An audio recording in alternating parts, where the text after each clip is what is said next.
Good morning, students. This is second part of your chapter, that is chapter 4th, distribution of oceans and continents from book 1. Now we continue this chapter, post drift studies. इससे पहले आपने जो इसमें continental drift theory हमने discuss करी थी, उसके बाद की जो थ्योरीज हैं we are discussing now. This is the one of the theory post drift theories, यानी कि कॉन्टिनेंटल ड्रिफ्ट के बाद की जो स्टडीज हैं हम उसको यहाँ पर डिस्कस करेंगे. It is interesting to note that the continental drift, most of the evidences was collected from the continental areas in the form of distribution of flora, fauna, deposits and lycatellite. अगर हम यहाँ पर continental drift theory की बात अगर हम देखते हैं तो आपको ये एक इंटरेस्टिंग फैक्ट है कि कॉन्टिनेंटल ड्रिफ्ट थ्योरी का नाम ही कॉन्टिनेंटल ड्रिफ्ट इसलिए है बिकॉज यहाँ पर जितने भी एविडेंसेस हैं हम बीनीथ द ओशन नहीं गए हैं. We have connected according to this theory they have connected only evidences from continent area, that is they collect the evidences of flora fauna deposits जो कि mineral deposits हैं या sedimentary deposit हैं, that is stellite. तो यहाँ पर सिर्फ continent की ही बात हुई है. यहाँ पर another is conventional current theory क्या कह रही है. This is the another theory. Arthur Holmes in 1930s discussed the possibility of convection current operating in the mantle portion. According to him, he discussed that there is a conventional currents. Holmes argued that there exists a system of such currents in entire mantle portion. This was attempt to provide an explanation to the issue of force on the basis of which contemporary scientists discard the continental drift theory. तो continental drift theory ने जो अपना reason बताया था कि जो यहाँ पर कॉन्टिनेंटल मूवमेंट्स जो हैं वो दो फोर्सेस के कारण हुई हैं. वो कौन सी दो फोर्सेस थी? एक तो आपकी पोलर फ्लिंग है और दूसरा टाइडल फोर्स है. लेकिन यहाँ पर इस बात को डिस्कार्ड किया जो और आने वाले साइंटिस्ट थे. उनके accordingly conventional current is also one reason कि ये जो मूवमेंट जो है टेक्टोनिक फोर्सेस की मूवमेंट जो है वो हो रही हैं. बिकॉज यू नो कि in the mantle there is a molten lava, molten magma is present there which provide the currents regularly. Mapping of ocean floor, हम यहाँ पर मैपिंग ऑफ ओशन फ्लोर की बात करेंगे कि हमारा जो ओशन फ्लोर है वो किस प्रकार का है. Detailed research of ocean configuration revealed that ocean floor is not just a vast plain but it is a full of relief. अगर हम इमेजिन करते हैं ओशन फ्लोर की तो हमें ऐसा लगेगा कि हमारा जो समुद्री तल है वो एकदम प्लेन है, सपाट है. लेकिन ऐसा नहीं है. लिथोस्फीयर के ऊपर जिस तरह से आपको माउंटेन्स नज़र आते हैं, खाइयाँ नज़र आती हैं, प्लेटोज हैं, आइलैंड्स हैं, ये सब चीज़ें जो नज़र आती हैं या आपको प्लेन एरिया नज़र आता है, इसी तरह के लैंडफॉर्म फीचर जो हैं वो हमें ओशन फ्लोर में भी नज़र आते हैं. यानी कि जो समुद्री तल है उसमें भी that is full of relief features. Expedition of maps of oceanic floor in the post World War II period provided a detailed picture of the relief, ocean relief, and indicated the existence of submerged mountain ranges as well as deep trenches mostly located closer to the continent margins.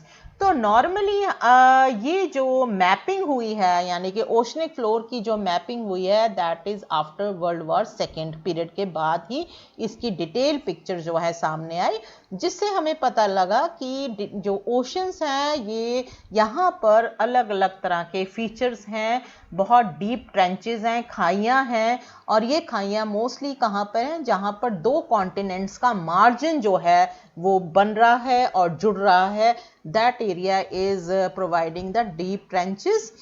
The mid oceanic ridge were found to be most active in terms of volcanic eruption. जो Atlantic जो ocean है वहाँ पर एक mid oceanic ridge बना हुआ है, और उसका बनने का कारण ही वॉल्केनिक इरप्शंस हैं. बहुत सारा जो लावा है वो रेगुलरली उस एरिया में निकलता रहा, जिससे कि वो रिज की सिचुएशंस जो हैं वहाँ पर क्रिएट हुई हैं. अब हम ओशन फ्लोर की कॉन्फ़िगरेशन के बारे में पढ़ेंगे. ओशन फ्लोर कॉन्फ़िगरेशन क्या है, यानी कि which type of features in under the sea या under the ocean floors. Broadly we can divide into 4 parts: continental shelf, continental slope, abyssal plain, the ocean deeps और सबमरीन ट्रेंचेस. तो ये diagram आप यहाँ पर देखिए. This is the surface of the ocean. ये जो सा ब्लू कलर का ये लाइन नजर आ रही है, this is the line of ocean. This is the continental part. जो ब्राउन कलर का पोर्शन है, this is the continental part. तो ये अपर पार्ट कॉन्टिनेंट का है and some part is under the ocean. So जो पार्ट आधा continent में है, आधा ओशन के नीचे है, that joining point is called continental shelf. After that एकदम से डीप सी स्टार्ट हो जाता है. जो स्लोप है वो बहुत तेजी से नीचे की ओर जाती है, तो that is called continental slope. इसके बाद कॉन्टिनेंटल राइज स्टार्ट होता है और एक लंबा सा प्लेन एरिया आ जाता है, that is called abyssal plain. Okay, तो mostly we can divide ocean floor into 4 parts, that is continental shelf, continental slope, abyssal plain and ocean deep submarine trenches, जो हम अगले डायग्राम में डिस्कस करेंगे. First of all, continental shelf क्या है? There is no clear well defined line separating. ऐसा नहीं है कि एकदम से कॉन्टिनेंट जो है वो खत्म हुआ और उसके बाद ओशन शुरू हो गया, ऐसा नहीं है. जो कॉन्टिनेंट का कुछ पार्ट ओशन के नीचे चला जाता है and that point is called continental shelf. In fact continent do not and abruptly at the shoreline. They slope seaward from coast to point where the slope becomes very deep. The shallow submerged extension of continent is called as a continental shelf. यानी कि समुद्र के नीचे धीरे से ढलान जो है नीचे की ओर जा रही है और वो शैलो डीप होता है and that area is called continental shelf. Continental slope क्या है? अब कॉन्टिनेंट जो है जब ओशन के नीचे चला गया और धीरे धीरे उसकी ढलान, उसकी स्लोप जो है वो तेजी से नीचे की ओर जाती है, that area is called continental slope. The continuous slope portion, sloping portion of the continental margin seaward of the continental shelf and extending down to the deep sea floor of an abyssal plain is known as the continental slope. जो इसकी depth है that is about 100 meter to 3600 meter. It very area to area. The base of continental slope will have deposit of sediments. The belt of sedimentary deposits form the continental rise. तो जितना भी जो sediments हैं they are very rich in depositing the different type of minerals because most of the fossil fuels जो हैं वो इन areas में मिलते हैं और दैट एरिया जो डिपॉजिट्स हैं सेडिमेंट्स के जो लगातार ओशन में जमा हो रहे हैं, that area is also form the continental rise. This is again one picture. These are some specific and some more landform features beneath the ocean floor. You can see this is the beach, this is the shoreline and this area ये continent है and continent goes into the ocean. This area is called continental shelf. Then slope जो है वो बढ़ती जा रही है and this is continental slope. इसके बाद यहाँ पर कुछ राइज है जहाँ पर ये सेडिमेंट्स आकर इकट्ठे हो रहे हैं, that area is continental rise. उसके बाद प्लेन एरिया आ रहा है, दैट इज एबिसल प्लेन। बीच में मैग्मा जो है, ओशन के बीच में समटाइम्स मैग्मा वॉल्केनिक इरप्शंस होती रहती हैं जो कि मैग्मा को बाहर निकालती रहती हैं और एक हिल लाइक पोजीशन जो है बीनीथ द ओशन बनता जाता है, that is called mid oceanic ridge जो है। फिर यहीं से ही ये लैंड फीचर्स जो हैं ये जो ओशन लाइन है उससे ऊपर चला गया, दैट इज अ आइलैंड। यहाँ पर एक this is type of feature is this is called geode, and यहीं पर दो प्लेट्स जहां पर मिल रही हैं वहां पर एक दरार पड़ती है, फॉल्ट होता है एंड खाई बन जाती है, and that is called oceanic trench. I think you have cleared. This is the main oceanic floor. You can draw this diagram also in your copy. Now आगे एबिसल प्लेन क्या है। अब abyssal plain are the extremely flat, आपने देखा है diagram में, आपको ज़्यादा क्लियर हो गया होगा। It is a flat area, featureless, इसके ऊपर किसी प्रकार का कोई लैंडफॉर्म फीचर नहीं है, प्लेन एरिया है। और कहाँ पर होगा, it is in a deep ocean floor. Abyssal plain are considered as the levels area, levelled area है ये अर्थ का। They covered major portion of ocean floor, बहुत बड़ा एरिया ये कवर करते हैं under the sea, that is about 3000 to 6000 metre.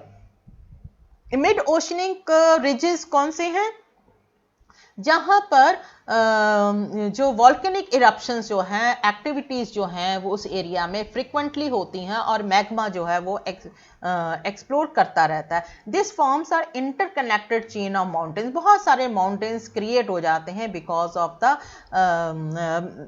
This volcanic activities. It is the longest mountain chain on the surface of the earth through submerged under the oceanic water. ये एक बहुत बड़ी mountain chain है जो कि under water है। It is characterized by the central drift system at the crest, fractured plateaus and flat Jones also all long in length. The drift system at the crest is the zone of intense volcanic activity। तो यहाँ पर ये जो ridge है that is creation because of the volcanic activities। Concept of sea floor spreading, तो यहाँ पर ये कहा जा रहा है कि जो हमारा सी फ्लोर है वो स्प्रेड होता है, यानी कि वो उसमें स्प्रेडिंग होती है। स्प्रेड यानी कि बड़ा होता जा रहा है। अब वो बड़ा कैसे हो रहा है, how it is spreading, this is Harry has proposed the idea of sea floor spreading. When oceanic plates diverge, tensional stress causes fracture to occur in the lithosphere. Basaltic magma rises from fracture and cools on the ocean floor to form new sea floor. जहाँ पर भी volcanic eruptions होंगी, magma वहाँ पर बाहर आएगा तो वो धीरे धीरे कूल होकर ठंडा हो जाएगा और ओशन फ्लोर में एक अपनी स्पेस जो है वो क्रिएट करना शुरू कर देगा। The new form sea floor that is oceanic crust then gradually moves away from the ridge and its place is taken by an even newer sea floor and cycle repeats। तो यही part जो है magma जो है वो एक ridge का part लेकर उसके बाद वो मूव करता है और वो मैग्मा जो मूव करके एक नया सी फ्लोर जो है एक नया फीचर क्रिएट करता है और उससे क्या है सी फ्लोर जो है बढ़ता जाता है, चौड़ा होता जाता है, यानी कि स्प्रेडिंग होती जाती है उसकी। With time older rocks are spread further away, जो पुरानी रॉक्स हैं वो आगे की ओर बढ़ जाती हैं और नई रॉक्स जो हैं उनकी जगह पर आ जाती हैं। Sea floor spreading helps explain continental drift in the theory of plate tectonic. तो प्लेट टेक्टोनिक यानी कि अब यहाँ पर डायग्राम आप देखिए, this is the continental crust है, ये माउंटेन एरिया है। ओल्डर ओशनिक क्रस्ट जो है वो धीरे धीरे आगे की ओर बढ़ता जा रहा है और ये प्लेट जो है एक दोनों ऑपोजिट डायरेक्शन में मूव कर रही हैं। मिड और ओशनिक रिज है, दोनों प्लेट जो है ऑपोजिट डायरेक्शन में। तो ये पोर्शन जो है ये खाली होगा और यहाँ पर मैग्मा जो है जो मेटल से निकलने वाला मैग्मा जो है इस एरिया में बढ़ता चला जाएगा और ये स्प्रेडिंग होती जाएगी, यानी कि ये जो ओशन फ्लोर है वो क्या है, बड़ा होता चला जाएगा। This is called sea floor spreading which shows the continental drift in the theory of plate tectonic.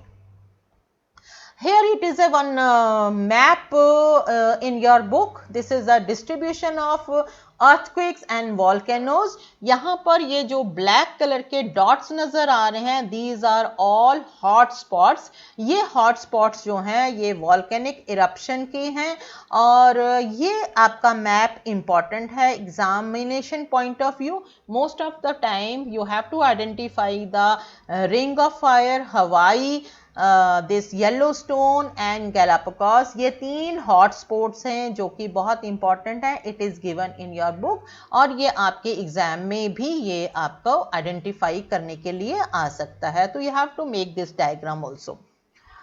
Plate tectonics. The theory of plate tectonics was introduced by Mackenzie, Parker and Morgan in 1967. According to this, a tectonic plate is also called a lithosphere. तो lithosphere जो है वो एक तरह से tectonic plate ही है और ये टेक्टोनिक प्लेट्स जो है वो मूव करती हैं because of the excessive heat and pressure inside the earth. It is a massive irregularly shaped slab of solid rock consist of oceanic and continental sphere. जो ये प्लेट टेक्टोनिक्स हैं हम इसको स्पेसिफिक नहीं कह सकते कि प्लेट टेक्टोनिक्स सिर्फ कॉन्टिनेंट्स में ही है।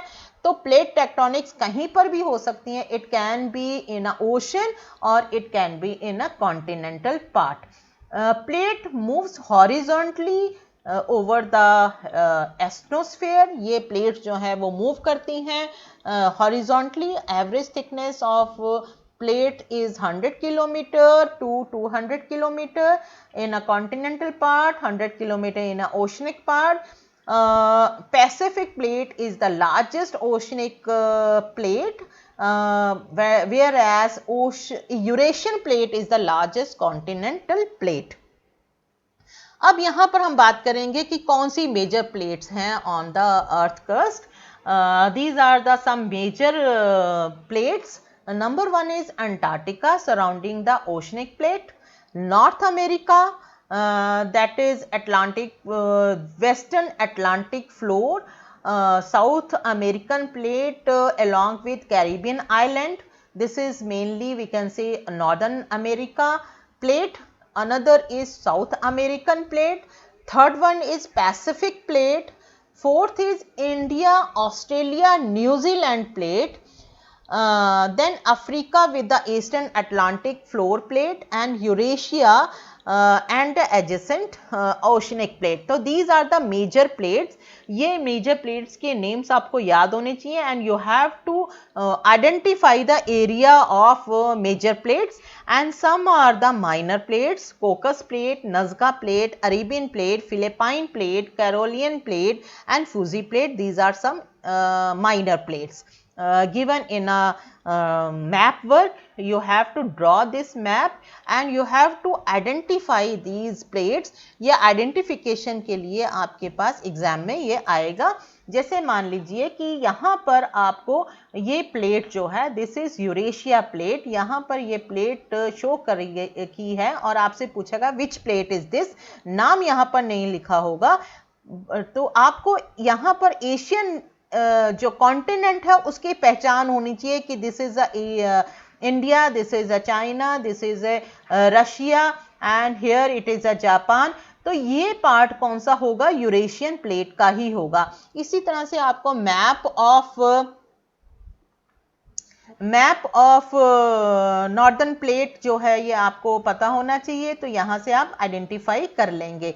तो this is the map of main major plates and minor plates.